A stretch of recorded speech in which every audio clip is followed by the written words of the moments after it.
What's going on, everyone? Jeremy here from the Quartering. And has Keemstar finally gone too far? Has his loose reporting and throwing around big, scary words finally backfired on him? Well, maybe. It would appear as though he is, well, it isn't. It is a fact. He is, in fact, being sued in federal court for an amount that exceeds $75,000. That's just the minimum to get into federal court. So he could be suing for millions. That's all, damages and things like that remain to be seen. And, well, let's take a look at it. I'm sorry. Let's get right into the news. Did I do that right? Did I do that right? So Keemstar has been reporting on Romeo Lacosta and his, how do I say, preference to interact with, 14, 15, 16-year-old girls while he's nearing 30. Something that is roundly looked down upon. And Keem wrote about that, or published several videos, including one pretty scathing one where he had a young female on who shared video evidence that not only did he know she was 15 at the time, but he had also sent her some spicy photos. Now, this is the part where I would normally say, why did she go to Drama Alert and have her Twitter handle on there first? Yes, I'm sure she was looking for clout. I don't believe that someone who is 16 years old is so wide-eyed and bushy-tailed as some people might. But, nonetheless, that type of interaction is against the law. And as far as I can see, it was reported fairly and accurately, even if some pretty spicy stuff was said. Now, if you look at this article, he, of course, has denied it. This is a dude that has done tattoos on Justin Bieber, Ariana Grande, Jake Paul, a wide variety of other people. However, text messages from 2016 purportedly show Lacosta asking girls who mention that they are too new, asking them spicy requests. If they would, I'm not even going to talk about it. It's way over the line. Dan Keem interviewed someone called Ultra Honey, who totally wasn't looking for clout, on his YouTube Drama Alert show, where she confirmed her side of allegations against Lacosta. It feels aggravating to know that he's still doing this when he's almost 30, Honey told Keem. After the interview, she deleted most of her tweets and wrote that she does not want to involve herself any further. Well, you can't really put that toothpaste back in the tube. After the Drama Alert session was released, Lacosta contacted Keemstar and the pair spoke in a 30-minute interview. In the interview, he does not deny most of the claims. He says that in 2016 that he was still new to the concept of fame and these girls were, quote, throwing themselves at him. When Keem followed up by saying, "You're the adult," he denied responsibility. Quote, "I'm very well respected in the community. I've tattooed every YouTuber across the map," Lacosta said. "In my 4 years at the tattoo shop, I've never had a complaint from a girl whatsoever." Lacosta and his girlfriend, Gigi Angelica Marie, set their Twitter and Instagram accounts to private over the weekend. After that, and most content creators like the Dolan twins, Ninja, Ariana Grande, who have tattoos from Lacosta, have remained silent on social media about these accusations, though the Dolan twins have unfollowed him on Instagram. Shocking. These fame people just stick together. And as always, I will say that, you want to see some evidence, but this is a dude that at one time was over 1 million subscribers. And at this point, his channel is completely toast. He uploaded 3 months ago. It has 84,000 views, which is still decent. It has 8,200 downvotes, comments turned off. There is a litany of just irrefutable screenshot type evidence, especially in this one interview with Honey, that is kind of hard to deny all that. Well, now Keemstar then has opened up about Romeo Lacosta sending him a C&D. Of course, he puts out a video and then Romeo says, "You've got to delete all these videos about me, otherwise I'm going to sue you." Well, Keemstar did the correct thing here and said, go ahead. I don't think anything that Keem did would be, how do you say, as inaccurate as he tends to be. I don't think that you could argue he was wrong here. I mean, he had literal text messages and video evidence of the situation going on. As far as I know, this Romeo guy is in hiding. His channel's completely dead.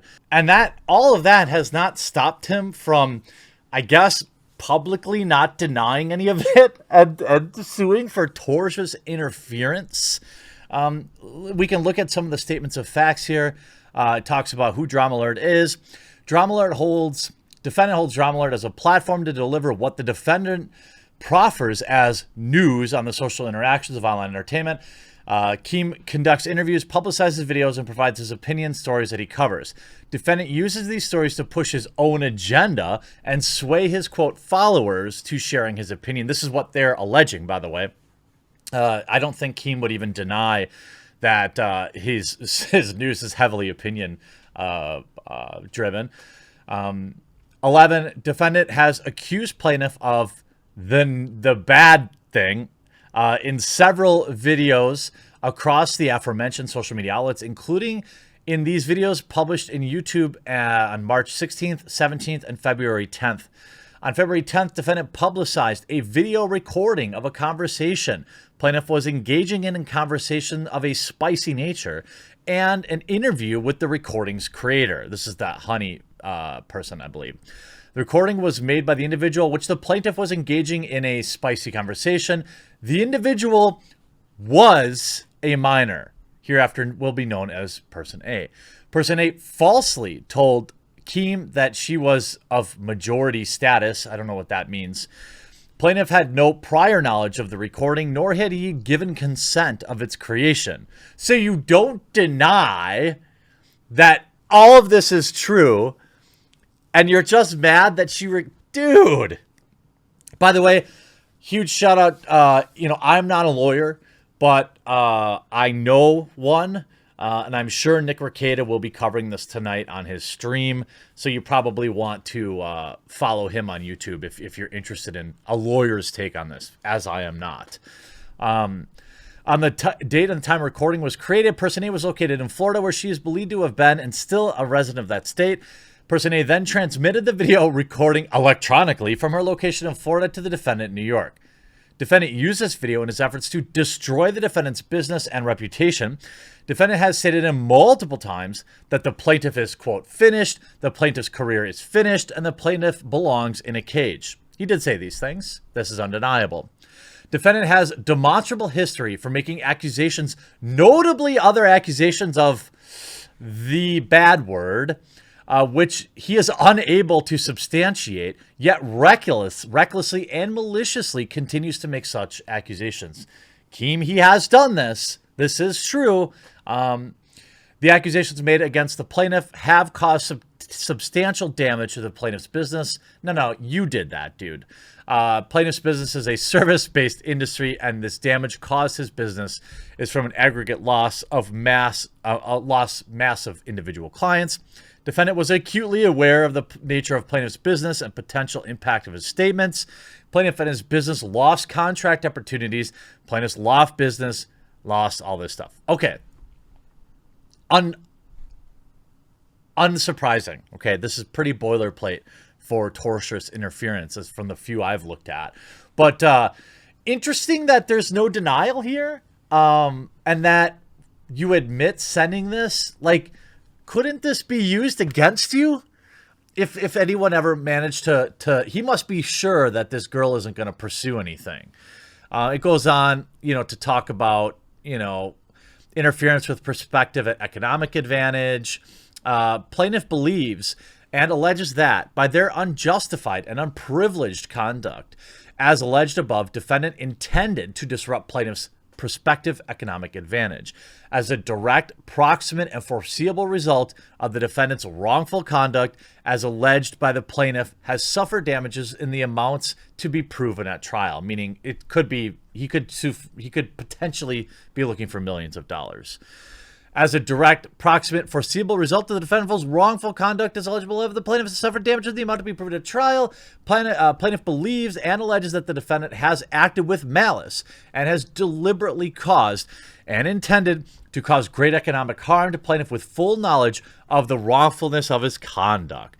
Plaintiff believes and alleges the defendant's illegal acts, as described above, are serious and continuing threat to the plaintiff's reputation, goodwill, and financial health. If they're allowed to continue his wrongful acts, plaintiff will suffer further immediate irreparable injury, loss, and damage. All right. So you didn't say, essentially, you are agreeing that all of this is real. You can see, request for relief, whereas the plaintiff requests, as to the first and second cause of action for compensatory damages, including general and special damages according to proof in the amount of $3.5 million. As to the first and second cause, temporary injunction relief pending this litigation, barring defendant from making further public statements regarding the accusations. As to the first and second cause of action, preliminary and permanent injunctive relief, barring defendant and his agents, employees, assigns representatives from directly and indirectly making further public statement. This attorney, I'm told, is a 42-year veteran of the industry, and it's going to be interesting. Obviously, Keemstar, as much as I strongly dislike him, is somebody I would support in this particular case because context matters, and I don't believe that this dude has a case. I don't believe that even if Keemstar initially was acting with his own bias, that disproves the things that were said. And essentially, this suit is like a confession, but also please give me money. I know Keem did say, by the way, in his tweet that he would start a GoFundMe, but only scumbags do that. So I'm obviously not going to start a GoFundMe for him, but I will tell you that as much as it pains me, I would absolutely back him if you wanted to crowdfund his protection, because I do think that creating content creators need to be protected. And what this is a form of censorship, and he's trying to silence him. So good luck, Keem. I know from experience that whether you're in the right or not, litigation is very expensive, and it sucks that you have to go through this. And, you know, all of our differences aside. So good luck, buddy. Appreciate you fighting the fight. And hopefully this is quick and painless victory for you. Hope you enjoyed this video. We'll talk to you again real soon.